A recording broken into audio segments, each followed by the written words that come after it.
Welcome to the D&D Fitness Radio Podcast, brought to you by your hosts, Don Saladino from New York City and Derek Hansen from Vancouver, Canada. In episode 27, we speak with Wally Szczerbiak about his meticulous preparation for basketball, broadcasting, and golf. We're introducing one of my closest friends since, how long have we known each other? I mean, 6 years. 36 years. We're both 41. Wow. Kindergarten. When I used to beat him up in kindergarten. So You can beat me up now, but I used to beat you up. Yeah, So I've known Wally for 36 years. Known his parents for 36 years. I mean, his mother was my religion teacher. My mother was his religion teacher. I mean, we literally have that much. High school, won a baseball state championship together. Wow. And then he made the decision to go play basketball. Go figure. Worked out. So Wally signed his first deal back in '99 with the Minnesota Timberwolves, a 3-year deal. Then did a 6-year deal with the T-Wolves, which honestly, not to drop numbers, but couldn't have been any better time. I mean, you make the All-Star team the year of your contract, correct? Yeah. And makes the NBA All-Star team, averages I think 20 points a game that year. But I wasn't keeping track.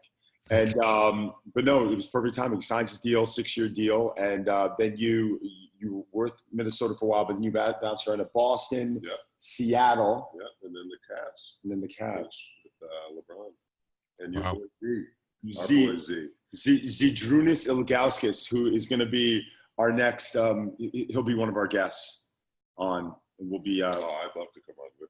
Dude, he's hysterical. That would be hilarious. He was a monster. I was actually, so we stayed with Big Z about a week or so ago for a charity event, and I didn't realize it, but we started, we were having a couple beers, so we started going through his numbers with the Cavs. I mean, he holds like almost every... He's franchise leader in games, I'm pretty sure, and major statistics like rebounding, blocks, unbelievable. Points. He was like top 3 in like almost every category. Probably shooting percentage. Minutes played, I think. I mean, some crazy stuff. Because he played his whole career with them. And that's very rare in today's day and age. Mm-hmm. To stick with one team for the whole entire time. He's a loyal guy. He's a great guy. He still lives in the Cleveland area. He's one of my best friends, probably my best friend from my playing days, as teammates. And we've still stayed close, and Don's become close with him too. So guy's A++. He's the best. He's A++. So you went on to play 10 years in the league. Yeah. And then almost found like a new life after basketball with all the announcing that you're doing now with MSG and CBS. Yeah, the story behind that was my agent, rest in peace, Gary Wishard. He was like the original Jerry Maguire agent. He was a great guy. He was a family friend. I was his only basketball client, and he represented a lot of football players. Jason Taylor, just to mention a few in the NFL. When I retired, he's like, Wally, you got to go into TV right away. He's like, I got an agent for you. He kind of transitioned me to this guy, Jim Ornstein, who I'm still with now with William and Morris Endeavor. And he said, you're perfect, to talk basketball and talk hoops and, get in front of the camera. And right when I retired, I got hooked up with CBS and CBS Sports Network, started doing that. Loved it. It was back in the college game. It took me a while to kind of get re-immersed in the college game because I had been in the NBA for 10 years, obviously playing. So I had to learn all the coaches, all the players, and did that for 3 years. And then, kind of did some work for the Knicks, and the Knicks were always my favorite team growing up. I was rooted for them. It was kind of a dream job to get an opportunity to work for the Knicks. And, they hired me to do the pre-post game and halftime. And, now I sub for Clyde Frazier whenever he misses games, and I love calling games with Mike Green, the voice of the NBA. And hopefully the Knicks can get it right. I think they're getting in the right direction. It's funny because the first year I worked for them, it's been 6 years now I've been doing Knicks games.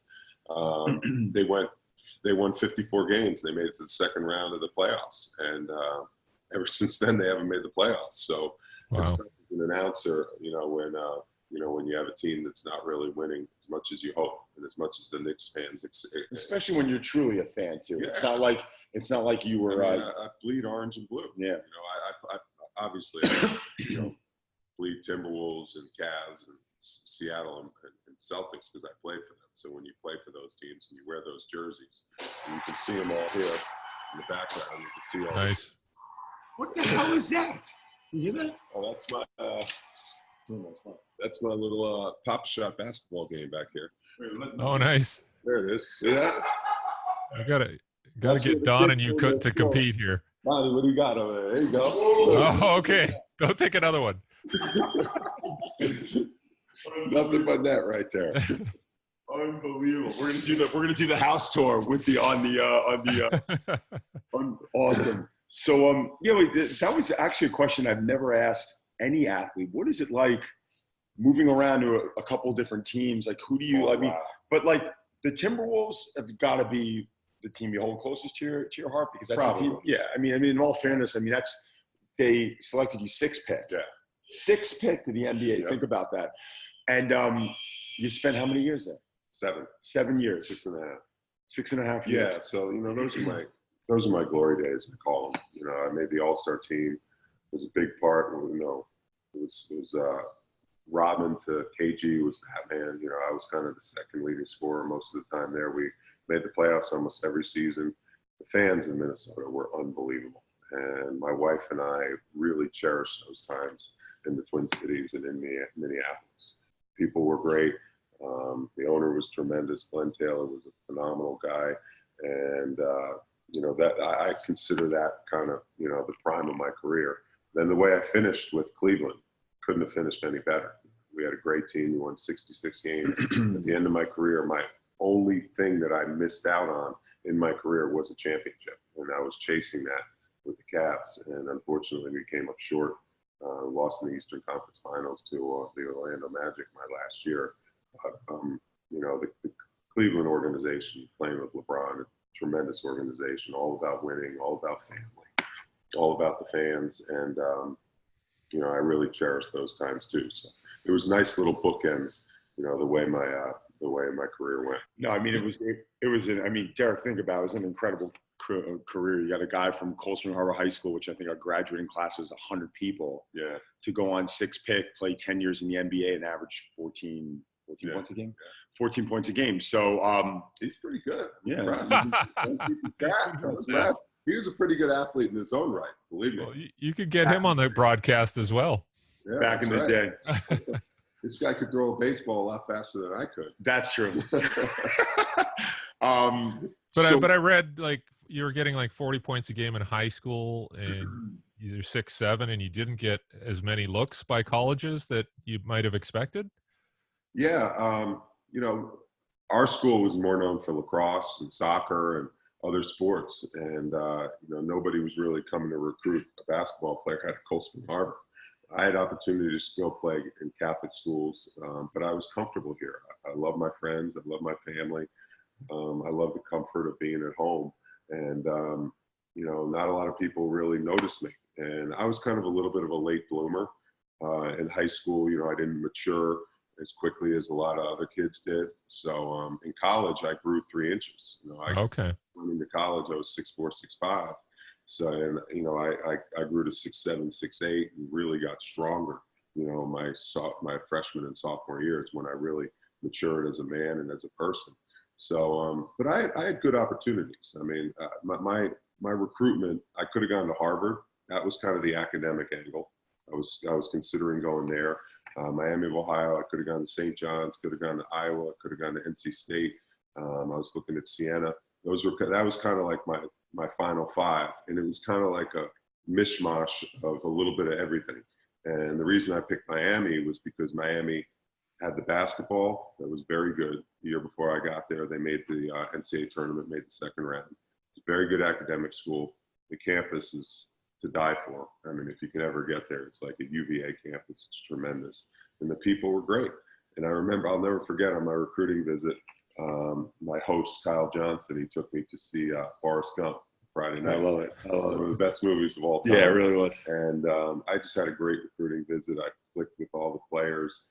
I really enjoyed myself there. And I remember I got home after that weekend, it was Monday or Tuesday, I was shooting out in the backyard with my dad. And I was just like, Dad, I want to go there. I don't want to go see any other schools. I want to sign a letter of intent to go there. That feels like where I need to be. Felt like where home. I should be. And it was it's funny. I mean, you always think I mean, I always think about it. What if, you didn't go there, or what if I didn't go here or there? You always think like, because when I played baseball at Sacred Heart University, it was a small school, but I don't know if you remember this, but the two people who influenced me to go there was you and my baseball coach, Jay Haga. Yeah. We went to Doremo's, we got some pizza one day. I'm sitting down. I was so confused between UMass Amherst and Sacred Heart, and Sacred Heart just felt right. And I remember you turning to me and you were like, go to the smaller school. Like it's still a great program, this and that. And I thought about it. I'm like, it just feels right. If you think about it, you could have went and played anywhere else. You probably could have went and played at schools that maybe had more notoriety for the game. But you making that tournament, that Sweet 16 with a smaller school like Miami of Ohio, and then you really excelling and shining in that tournament. What'd you have, 43? Yep. That one game? Yeah. Look at me, man. I'm telling you, I know my stats. That had to have, I mean, maybe if you went to a bigger school, it wouldn't have worked out that way. Well, that's what I was concerned about. If I would have gone to St. John's, Felipe Lopez was there. He was one of the top recruits in the country. Maybe I wouldn't have gotten the playing time. Maybe the coaches wouldn't have been invested in developing me and allowing me to play through mistakes and get better. And that's why I love Miami. It wasn't easy when I got there. My freshman year, I only averaged 8 points. It was a really good team. Then sophomore year, I think I averaged 14. And then junior and senior, I averaged 25 and 25. So it took me 2 years to kind of figure it out, to get better and pay my dues and work on my game. And, I give the coaching staff and the school a lot of credit because they developed really, really good players coming out of it. Had a good program for a long time.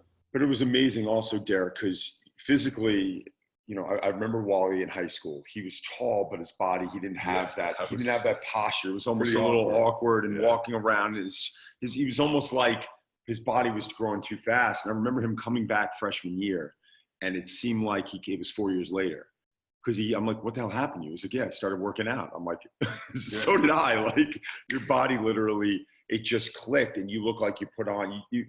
Derek, you look at certain people who just respond really well to the training that they have. Can you talk about that a little bit? Because you had some good strength coaches that influenced you pretty well, all the way up through the NBA with Walter and Walter Norton. Walter Norton, who I know very well. I mean, he's a great guy. But our strength coach at Miami of Ohio, his name is Dan Dalrymple. He's actually with the Saints now. Since he's moved on to work with the New Orleans Saints, he won a Super Bowl ring with them. When they won a few years back. He was amazing. And, we lifted really passionately as a team. And I remember my first coach, Herb Sendek, he was more into running the track and, make sure you get a 5-minute mile, run the track, get in shape, this and that.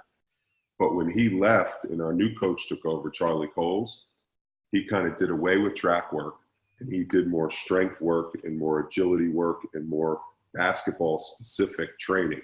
And for me, that was just like so much better because, being 240 pounds, being 6'7", basketball players are not meant to be just running long distance around the track over and over and over. I think more specific catered stuff to the game of basketball was what we needed. And Dan Dalrymple trained us tremendously. We would be squatting, cleaning, hang clean. I remember you got it. I remember there was a point where I hang clean 315, with straps. I could squat 450 and I benched 350. And we lifted like a football team. We really did. We looked for explosiveness. That's one of the reasons why my senior year, why we made the Sweet 16, because we were a very physically strong team. We weren't the tallest team because we were a mid-major team. We were going up against other guys like on Utah and Washington, that were really elite size athletes, but we had serious strength advantage because of the time we put in the weight room. And for me, I just think that was the big difference in college. Because going into college, you mentioned I averaged 37 points a game in high school. So all the skill was there. Yeah. It was just kind of blending the physical attributes with the skill level that I was coming into college with. And that's what Dan Dalrymple, Miami of Ohio, their strength program, that's what they did for me. And that's what really catapulted me. I really think that plays a big toll in everything too. Like when you went for your pro tryouts and, next, you're going shirtless and you're doing these things that I think were really smart. I don't know if that was you thinking that or your dad being like, take your shirt off, because part of it. That was actually my agent. Yeah, but really, really, really smart. I mean, you have these scouts now sitting there looking and go, Jesus, this guy puts that time in, and look at this work ethic, and look at look at where he came from. I mean, your father, one of the biggest influences in your career. I mean, and I always joke around with you about it, but Big Walt, who is like he's like another dad to me. I mean, he really groomed you from day one. I mean, it was Friday nights, Derek, when everyone in our high school would be going out partying, and he'd be going down there at 14, 15 years old, playing in these pro pickup games with guys who are in the NBA, the ABA, playing over in Europe. So Wally was exposed to this at younger than that. I mean, at a really young age, right? Well, my dad was my basketball mentor. He really was. He taught me everything about the game. When he retired at 32, he continued to play in various summer leagues, winter leagues on Long Island. And I was just that little kid that was tagging along, with one of the guys. And I loved it. And I loved being a part of that kind of locker room atmosphere, the camaraderie, after the games, going and grabbing a burger and a Coke, at the local restaurant. And that's kind of, where I got my bug and where I got my interest. And my dad was, I owe everything to him as far as what I accomplished in basketball. I really do. He saw that I had a gift. He saw that I enjoyed playing, and he always made it fun for me. And that's the one thing whenever I speak to camps and go talk to kids, I tell them, I'm like, you got to play the game of basketball because you enjoy it and you love it and you do it for the fun of it. When this game becomes a job, it never was a job for me, even when I played 10 years in the NBA. It was always just joy on my face when I was out there playing in a basketball game. And my dad really instilled that in me. You mentioned the hard work in order to get better. It never felt like work because it always felt like fun. And, he really taught me all that. And it was a huge advantage, I think, for me, especially in the NBA and college, when I could have a game where maybe I shot, 5 for 20 and I struggled. And I could call him after the game and say, Dad, what do you think? What was I doing wrong? What do I have to do, to get better at that, to get better on the defensive end of the floor? And, he had that experience because he was such a great player too. He won 3 European titles with Real Madrid. He played in the ABA. He played for George Washington. So he was a great player. Considered one of the better players in Spain, though, right? One of the best all time. Yeah, one of the best all-time players. He's still considered one of the best all-time players internationally, other than the NBA. And he can still shoot, by the way. I know from Pool Horse. We get those Pool Horse games going. He's got that high. He's got that jump shot. The guy's still a little more of a head case. Give me some. You guys played. Obviously, you played other sports in high school. One of the questions I had was, you look at what's happening nowadays, and one of my buddies, Art Horn, works for the Celtics as their performance director, and he said he went to the combine and noticed how many guys, young guys, were like injured, had previous fractures in their feet and ankles, and he thinks they're just playing too much basketball when they're young. And then, you mentioned this time you had in college to develop, and you got these one and done guys who maybe don't do that. The physical development goes straight to the NBA. Is that an issue? Like in terms of what you did in high school, did you play other sports, and then you had that time in college? Well, Don will tell you, I grew up playing soccer. That was my He's a great soccer player. I was a sweeper. An exceptional baseball player. I always joke around with him about it because we also played football, like during recess, you were class. You were skateboarding. You were doing all this. So yeah, I mean, as you can see, the ping pong table, baby. Wally, and me, all of us, we were never so like tied into one game, and that's even nowadays. I see parents, they want their kids to be the next Tiger Woods, and I'm like, well, get them playing. First off, I'm like, it's ridiculous, but like, get them playing other sports, get them running, get them throwing, get them jumping, and like you said, have fun. Yeah, that's the big thing. I think when you cater too much to one sport, and I think that's happening a lot with AAU basketball. AAU basketball has become year-round, and I don't think that's good. I think kids need a little bit of diversity. They need to switch up mindsets. They need to use different muscles, and they need to freshen their minds and develop in different ways and play different sports and do different things and explore different opportunities. And that's what we did as kids. And it works out very well for us. Believe me, some of the athletes nowadays, they're pretty impressive. So you can't say, the way the AAU system is completely flawed, because look at the guys that are coming out as freshmen, as one and dones, as 2-year guys out of college. They're pretty impressive basketball players, and the new generation of player is pretty good. You got 7-footers like Kevin Garnett that are shooting threes, so it's not totally flawed. But I just think as a mentality and as a kid, in order to diversify as much as possible and kind of keep your mind fresh and not burn out, I think that's the most important thing that you want to keep in mind. Derek, I got a question for you because you're obviously one of the smartest strength coaches I've ever met. There's always, like Charlie Weingroff always says, there's a cost of doing business. Like baseball's not healthy for you, golf's not healthy for you. The soccer, like everything is so asymmetrical, and we're always using those same patterns, and they're not necessary, and they develop asymmetries. But I feel like staying with that one sport, you're consistently pounding that same asymmetry over and over and over, which is what makes a golfer great. If we remove that asymmetry out of a golfer, Morgan Hoffman may not be able to go play the way that he plays. Right. So it's really managing those stresses. But don't you feel like that by diversifying our kids and having them jump into different sports, that in a way is what's diversifying the way that they move? And don't you feel like that's a good way for of injury prevention? Does that make sense? Yeah. The variability is huge for everything. So, like, I even wonder with basketball. I mean, do kids still play in the playground, like on a different, harder surface? And like you said, playing other sports. I look at even the fellow from the Knicks who blew out his ACL, and you're like, well, that didn't happen as often. There's injuries that are happening, like Achilles ruptures. What happened to Hayward? He goes up, lands, foot's pointing the other direction. Michael Jordan used to get, and I'm sure used to get, beat up by guys in games, like just clubbed. Actually, you got kicked in the face. But there was a lot of physical punishment happening in the old game, but not the same injuries where guys are just, there's some strange stuff happening. I'm with you. I believe that strength coaches are so good at what they do that they're pushing the human body to the limit. And these athletes are so it's not a conditioning thing. It's just their muscles are so brought to the limit as far as their elasticity, their explosiveness, that at some point that's just going to go. It's going to pop. And I think that's what you see with some of these ACL injuries. I remember, my dad, when I was a kid, he was always big on, you mentioned the surface that you play on, you're playing out on the blacktop, it's hard, true.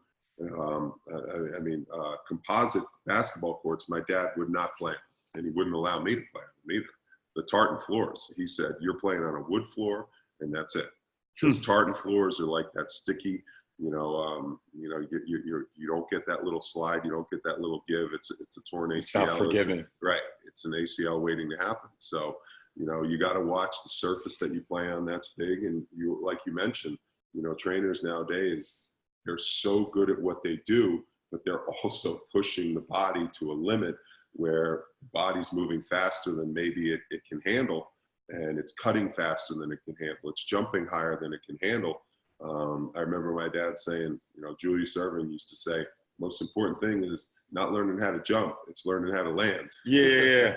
But Derek is so different in your world, because in your world, when you're training a sprinter, like these guys, every fraction of a second counts. So you are looking and you got to push them. But I don't know, the world that I'm in, if the golfer hits the ball 5 yards less, I don't care as much. I want to build the most resilient athlete on the planet. I'll use Morgan as an example. I want Morgan to be able to play 11 months a year, and just by the 10th month, just say, I feel great. Yeah. My energy level's great. I didn't get sick this season. And that's I guess it really depends on what you're training for. Correct. Mm-hmm. Yeah. And like Wally mentioned, like the floor and having some give. I know I've been watching the NFL stats on ACLs, and they have almost 30 in the preseason already. And then you're looking at how the shoes interact with the turf. And I think the shoes are a big problem. And I don't know if it's the same basketball, but I took my kid out to buy some basketball shoes, and he wanted the LeBron shoes. And I'm looking at them. I'm like, wow, these are really different than anything I used to wear. And I don't know if that's contributing to some of the injuries. Maybe the shoes stick too well. Maybe there's something about it. You guys got thoughts on that? Well, shoes are the most important thing. I can tell you now, having played and worn Adidas, worn Nike, you got to have the right shoes on your feet, even when you're a young kid. As your feet are growing, you can never have shoes that are too small or too big, because, that's your base to your whole entire body. That's your connection to the earth and to the ground and to the floor. And, I think shoes nowadays, I think they've come a long way. I mean, you think about what guys used to wear with the Converse Chuck Taylors and, the Adidas Superstars. That's what my dad used to wear in the 70s. Those shoes compared to, now the Lebrons and the technology and the cushioning and the support. I tend to believe it's probably more of, the training, the fact that you're pushing your body to become so explosive. And, more than anyone, being a trainer of sprinters, you got to maximize those muscles so they're as tense and tight and explosive as they can possibly be. But at the same time, when they're that tight, they can break. And, there can be there can be. It's just I just think it's overuse. I just feel like we go as athletes, we go to the well too much. Yeah. And we're always pushing. And, you even look at practices. You remember, who was I talking about this the other day? It was a collegiate player. I was like, man, I remember back when I was in school, coaches are having you do, even for baseball, 2-a-days, and you're doing these 5 or 6 mile run time, and you're looking back on it going, why would you keep putting that stress on the body over and over? Now knowing what I know and watching Bo Jackson, do you see Bo Jackson's 30 for 30? No, it was one of the best 30 for 30s I saw, but Bo he was almost hysterical when you were listening to him speak. He's going, I didn't understand why the coaches wanted to work you out and get you tired. And I'm like, wait, dude, you're physically one of the strongest human beings ever. And he was just physically a natural. I mean, the guy what did he run in the combine? A 4.2 or a 4.3, some crazy number? He did the decathlon and didn't have to run the last event because he was so far ahead. Like, he didn't run the 1500. He's like, no, I don't want to run that. He never lifted weights, and he went under a bar and benched 500 pounds. Wow. He actually was able to jump and do a backflip out of a pool in the water up to his waist. So the guy was a freak. But listening to him talk, he was like, I didn't understand why the coaches wanted to tire you out. And I'm like, he's brilliant. Like, in a way, like, yeah, it's strength training is about giving just the right amount of stimulus, a minimal dosage to where it actually helps the sport. I think what happens is his ego gets involved with a lot of these coaches, and it becomes a pissing match on how much can we push these athletes. Mm-hmm. But then you're never with stress of them partying, because you know that they do, stress of travel. Let's talk about the NBA and how many different time zones are you in throughout a year? Sleep deprivation, being away from your family, stresses, because you know what?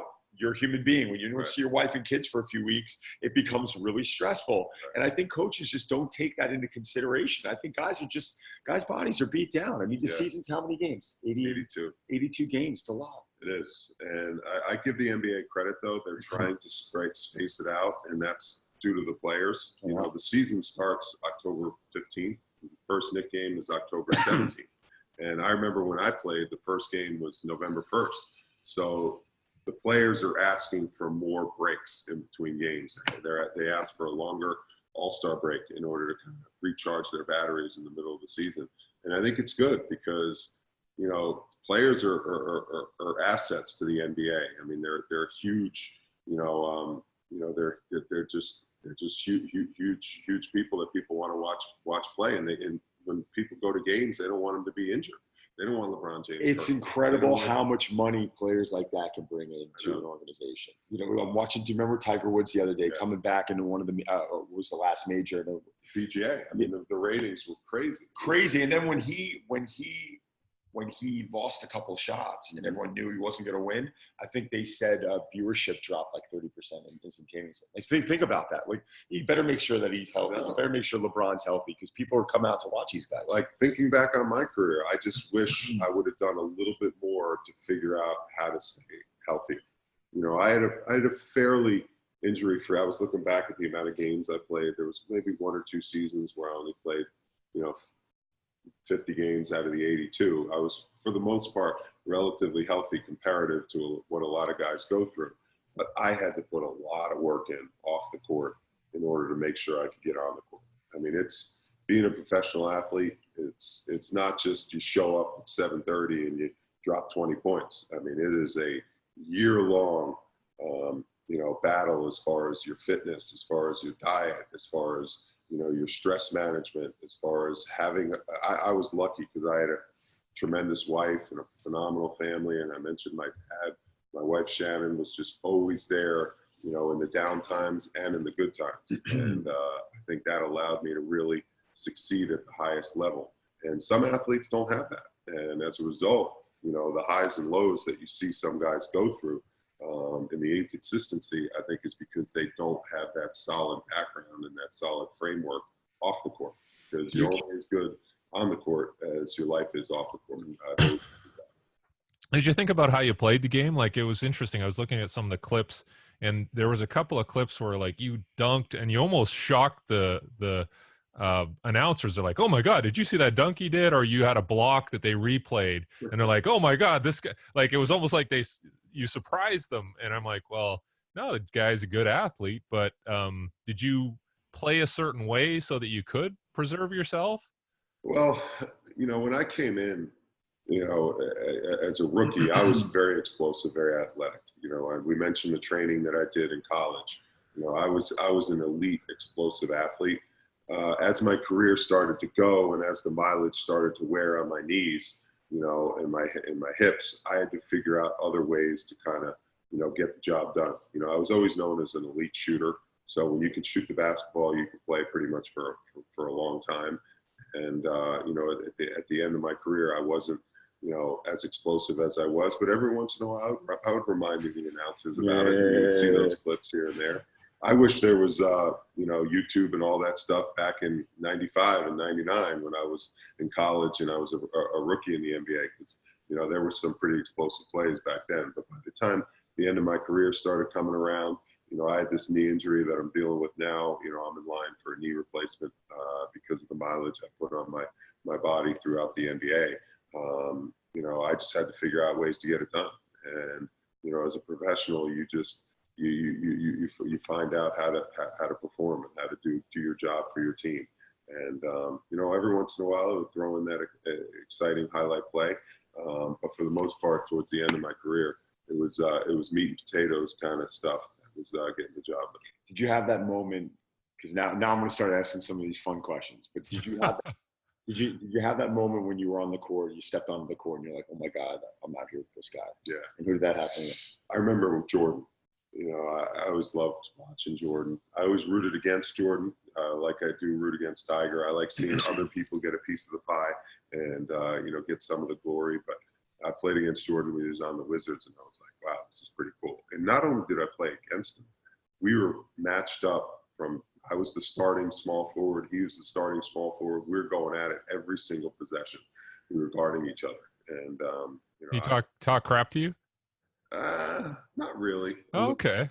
Yeah, he a little bit. He actually talked more crap to me on the golf course. We played a few years back, and I remember it was a par 3, and someone said, Wally's going to hit it closer than you on this hole, and he goes, "Nah, man, I dropped 45 on Wally. I got this one." I remember he said that, but he was a good dude. My dad went a long way back with him.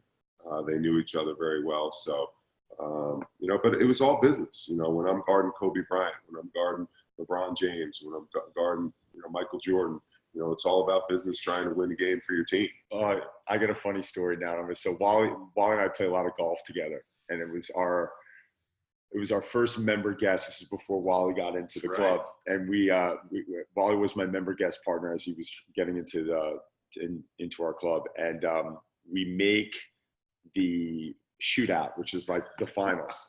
So we get up on the first hole, and we're both botching it up, right? Yeah. We basically, I think we get on the green in 2. It was a par 4, but we end up, four putting. I missed the putt. He missed the putt. So in front of the whole club. And I remember him turning off, and he was nervous. I was upset, the whole thing. And one of our members turns around, and he goes, "He doesn't get nervous guarding Kobe Bryant. You can't make a 2-foot putt." We were just dying. We started laughing so hard. It was just, that's That's golf for you, man. It is, man. Golf's a different level of concentration. It's a different level of nerves. That's really filling the void for you, though, right? I mean, yeah. since you've been out of the league, I can see that's been your. That's my passion. You know, I have competitiveness in my blood, and I got to compete, you know, on a daily basis, pretty much. So I can't play basketball anymore. I miss it every single day. When I do get my knee and hip replaced, I'm probably going to go back to the over 40 leagues and start playing. I would love to play again. You should. If I can, and doctors let me. Doc Healy lets me, I'm going to do it. I miss it. I'm going to do it. I know there are risks involved with an Achilles tear or torn ACL, but it's worth it. You know, it is. It's a game I've loved my whole entire life. I've missed it. I haven't played a game of pickup in almost 10 years since I retired. Like, it's been hard. But you mentioned golf. That fills the void. Getting out there with the guys, competing, talking a little bit of smack, you know, playing a game that you challenge yourself to get better on a daily basis is something that as an athlete, I'm going to need my whole entire life. And golf has definitely brought that for me. And that's the cool thing about the game now. I mean, we still have 40, 50 years left to play. It's not like anything else where, you know, God willing, we're all shooting 90 at 90. You know what I'm saying? It's one of those things that, you know, you end up hoping. It's such a great sport. I'm trying to get my kids into it. We're getting our kids into it. Absolutely. I can't wait for the day where I can just play with my kids when I'm older. What about nutrition? So that's something that even to this day, you don't kill yourself with it, but you always you take the approach that I wish almost everyone would take. Like, you're always conscious of what you're putting into your body, but you don't hold a gun to your head every day with this. Were you more hardcore about that in college, in the NBA? I mean, well, I remember that's a great question. I remember in college, it was the no fat era. I don't know if you remember, like, you can just stuff yourself. You can stuff yourself with sugar. You can stuff yourself with, like, baked Lays. As long as there's no fat in it, you can eat breadsticks. Like, as long as there's no fat, you're good. Yeah. And that's the kind of era I was in college. So I remember we'd be watching wrestling on Monday nights, and we'd order breadsticks, and we'd just be crushing breadsticks, you know, on Monday night. And I was fine because I was going to practice and working out every day, so it was kind of burning off those carbs. But you know, then when I got to the NBA, you know, I kind of really tried to watch, you know, a lot of the. One thing I don't think I did well, which I do more now since I've retired, is getting good fats. Oh. I think that's very, very important, especially for an athlete. You know, I just growing up in that no fat kind of generation, you were always so worried about eating stuff that was high in, you know, good fats. And good fats are so important for your joints. They're so important for your skin. They're so important for your blood. And I think I've learned that, you know, in retirement. Now in retirement, I'm not as conscious of, oh, that has a little bit of fat, I can't eat it. You know, and I feel like my body hasn't changed. You know, I'm 240 pounds, and I've been 240 pounds since my junior year in college. I have not wavered at all. And to your point, I don't stress about what I eat. I kind of just eat when I feel like I need to eat something. Right. And one thing you taught me that I've been doing recently is watching gluten. That I think is that's huge. Really helped. I feel a difference. Even this week, you know, I'm on vacation, and so yeah, I mean, I'm not meal prepping this week. I'm having some drinks. You know, pretty much, as you know, we've been having some fun the last few days. But your body feels different. I mean, inflammation. Right. You know, out of nowhere, like, wow, like that whole hamstring that I had from a year ago, I'm feeling a little bit, and you know, things, you just start feeling things like your knees flaring up a little bit. And I was having this conversation with someone the other day, and they're like, well, you know, it was actually Walter Morris. He's like, yeah, my elbow's right now from doing so many pull-ups. And I'm like, well, Walter, maybe you want to play with the grip because you have bad shoulders. She's like, yeah. I'm like, if you have bad shoulders and you're doing a lot of pull-ups, a lot of times we find that it goes to the elbow. I'm like, have you been drinking a lot lately? And he's like, oh yeah. I'm like, Walter, it's probably everyone wants to measure their macros, and they want to know how many grams of carbs that they're putting in. I'm like, but if you eliminate the 3 nights of alcohol, you're probably going to lose that 10 pounds of body fat. You probably don't have to look at macros. If people just, they don't want to look at the real issue. They want to look at, well, can I tighten this up? I'm like, no, just stop drinking the next 30 days straight and watch what happens. Yeah, I notice exactly what you're saying. Like when I have, you know, a sandwich with white bread or like, you know, something like that, I just feel it in my knee and my hip a little bit more. It's just a tightness. It's a little bit of, you know, maybe it's mental. I don't think it's mental, but I just notice a little bit of a difference when I do watch my gluten. And, you know, it's made a big difference for me. I've been playing more golf. I've been able to play 36 holes a day, whereas in years past, I haven't been able to do that. So that's something that you figured out, because I remember when it's not hard. Like, just, you know, when you go order a meal, just don't eat the bread, you know, that comes beforehand. Right. You know, don't eat pasta. It's just two little things.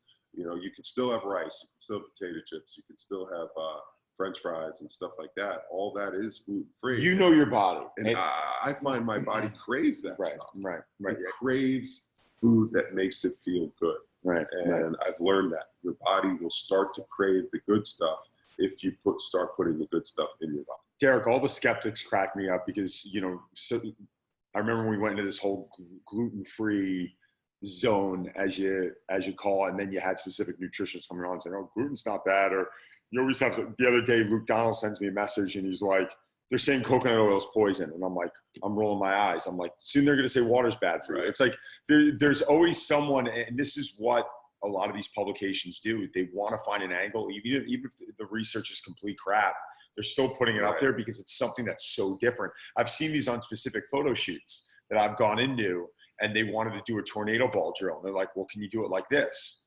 And I'm like, that's not the right way to do it. They're like, yeah, but we can't get the model's face.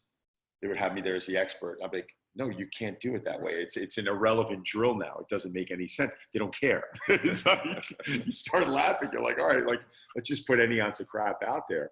But the gluten, hands down, I mean, the best that my body feels is when I have, you know, when I prep for Muscle and Fitness, or I'm prepping for a shoot and I'm 5-6 weeks without any alcohol, or without any bread, or without any cheats, without putting things in the body that's going to cause inflammation. My body feels phenomenal. Most people cutting for a shoot feel awful. I feel phenomenal because I'm just eliminating crap from my diet. I'm still consuming carbohydrates. I'm still consuming fats. I did that shoot on 90 grams of fat a day, on 300 grams of carbs a day. And I was losing weight continuously because I was in a deficit from not having those cheats and not having that alcohol and not having those things that cause inflammation. But it takes time. People want that immediate fix. So, what's Wally's typical workout regime? Like, given that the knee's an issue, like, you can play golf, but what other things do you do? That's a great question. And, you know, I don't do any cardio, basically zero, because even when I get on an elliptical machine, it hurts. It hurts my knee, it hurts my hip. So my workouts, you know, they entail what I used to do with the Boston Celtics and Walter Norton, and, you know, the Mike Boyle kind of training techniques. I still do cleans, I still do squats, you know, I still do snatches. I do a lot of core work. I do a lot of golf specific exercises.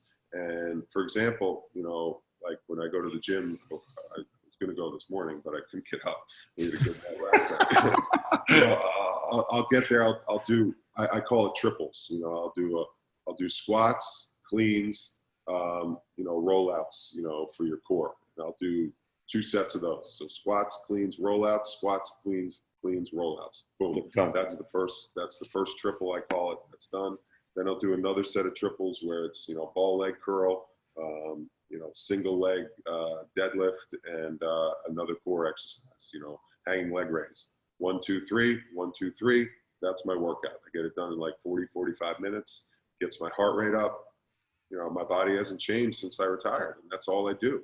You know, I know Don has always wanted me to mix up my workouts at times, and I used to do that a lot more when I was playing because my body could handle, you know, a little bit of diversity and a little bit of change.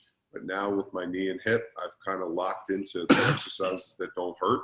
That's the ones I do when I'm at the gym. You know, when I start varying and doing crazy stuff, balancing on balls and doing all this. Well, that stuff I know. I would never tell you to do that stuff. 1, but 2, I actually, the variability in training is something that I would say, Derek, in my training methodology and my path, I've probably gotten away from that as much as I used to do it. Now I really believe that to improve, you have to practice it, and you got to continually do that. And I tell people, ask me, when do you train up a program? I'm like, two different times that I focus on. One, when it gets completely boring for the person and they don't want to come in and do it. I said, that's number one. And two, once you start going in, you're noticing a strength decrease and you're not actually feeling successful with your workouts. I feel like we've almost overstayed our welcome. Okay. And it's time to move on. And listen, there's other variables. Like if someone for the next week is not sleeping at all and their strength is dropping down and they're feeling discouraged, it's probably because of the sleep and the stress, but I still don't want them in that negative outlook. I'm like, all right, you know what? This is what we got to do. We got to hit the reset button. I might come up with a new program. It might be with a lot of the same movements, but it just might look and feel a little bit different. And then we start focusing. I'm fine with you doing that. I'm actually I think it's great. I mean, to me, working out is so important because it makes my body feel good. And if I didn't do it, my body would hurt. My joints would hurt. I would lose muscle and strength around my knee, to kind of support my knee and support my hip. So I have to get to the gym. I have to do those workouts. I think it's a mental thing, but it's also a physical feeling thing. I've gone through so many injuries and gone through so much pain and just had those, days that it's just, I can't do what I want to do. That when I do get my workouts in and I do keep my body strong and fit, it allows me to go do the stuff I want to do and kind of be as pain-free as I possibly can be. That's why, working out is the most important thing I think I can do in my life right now. Totally agree. Derek, I got one last question before I'm going to let this guy hop on the golf course. And I'm going to take his I got one more too, but you go ahead. Okay. Before I take his money this afternoon. Yeah, good luck. If you had Wally the Wolf is coming. Wally the Wolf. He's got his little piggy bank. I know for a fact right now he's got a little book on the side. He's marking down how much money he's up. Oh, I'm down this year. Oh, are you? It's been a rough year. All right, good. We're gonna keep adding to that. If you had to put together your dream starting lineup, your starting team that you were to play with, obviously you're in that rotation. Who are the guys that you're out there with? It could be from any era. It's all my teammates. Yeah. This is pretty cool when you think about it. I would be the 3-man. Okay. Paul Pierce would be the 2. Great dude. I haven't heard Kevin Garnett. Kevin Garnett would be the 4. Kevin Durant would be. Jesus. We'll throw him at the 5. I forgot he's a 7 footer. I forgot that you played with him. And LeBron James. Think about that. Kevin Garnett, Paul Pierce, LeBron James, and Kevin Durant. And that's pretty awesome. That would be my dream starting 5, playing with my 5 teammates from all different teams that I played with. I played with all those guys, and they're all future Hall of Famers, and that would be pretty sweet starting unit. I like that question. But do you get the question about Garnett versus LeBron? Because they both kind of, you saw them at either end of your career, right. And I guess they both didn't play college, right. And they were both, exceptional talents. What is the difference between those two, in your opinion? Well, Garnett and I, it's funny, we're the same age. So he came straight out of high school, and I went 4 years in college, and then we kind of reunited.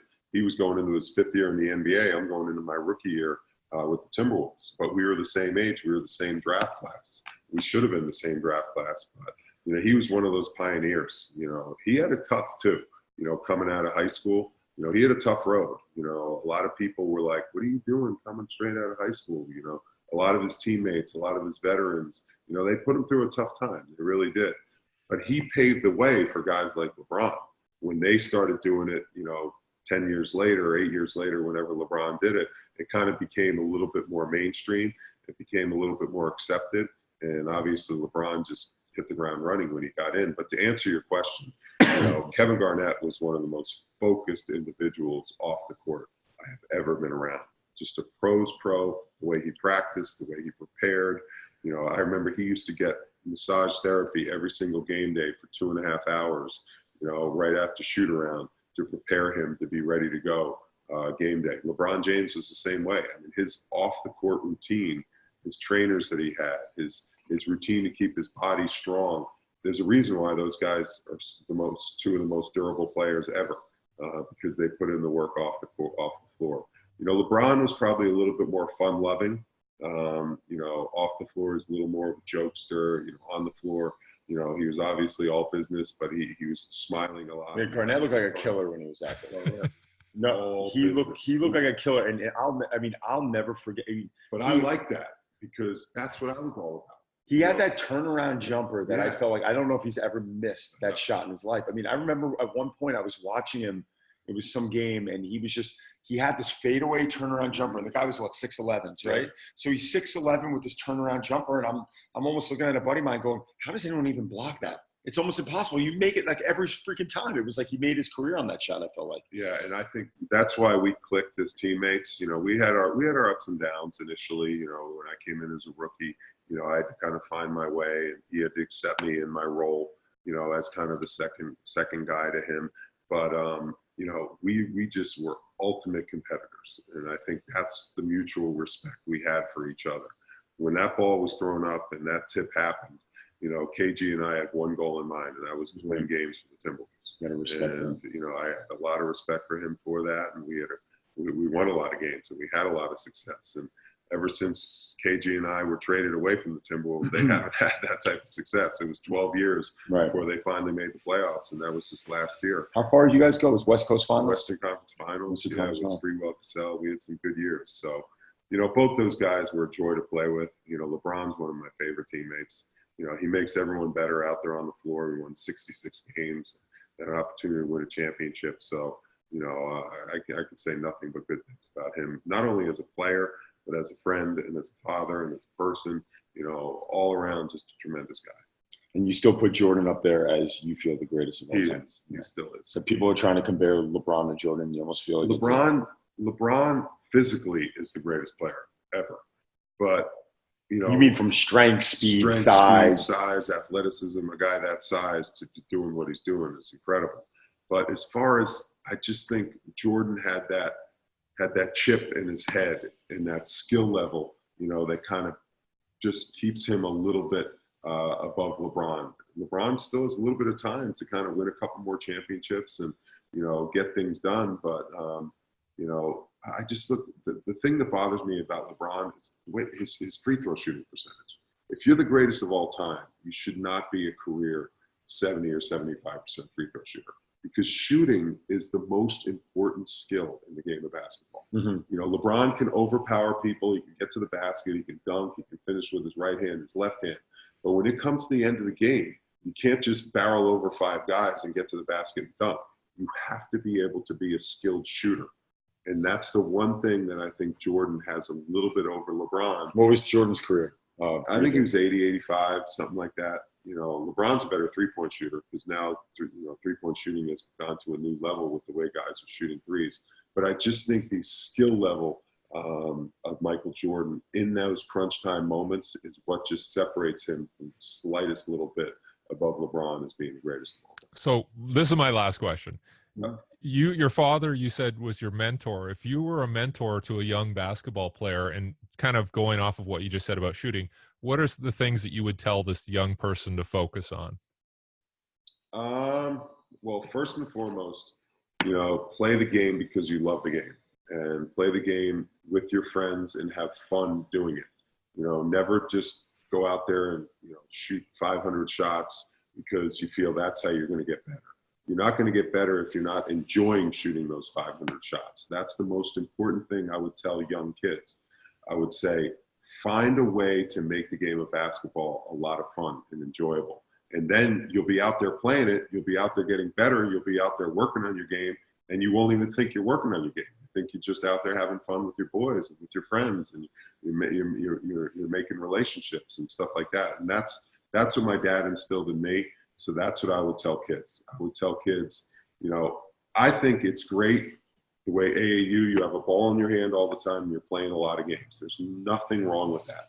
But you also have to kind of hone in on the fundamentals. I think that's the one thing that kids nowadays don't do enough of, is they don't kind of work like my dad used to. I used to play in my dad's workouts, and we would run pick and rolls. We would run handoffs. You know, old man game, I used to call it. I learned all that stuff playing with him. And I just think that's one thing kids nowadays, they lack a little bit, because when they play AAU, it just becomes a little bit of a rat race, just, you know, game after game after game after game, that when they do make the mistakes, I don't think those mistakes are corrected enough in practice in order to get better. But there's nothing wrong with playing as much as possible and enjoying the game and loving the game. And that's what the AAU game is kind of promoting.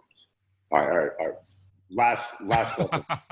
Favorite player to watch in the NBA right now beside LeBron? I would have to say Kevin Durant.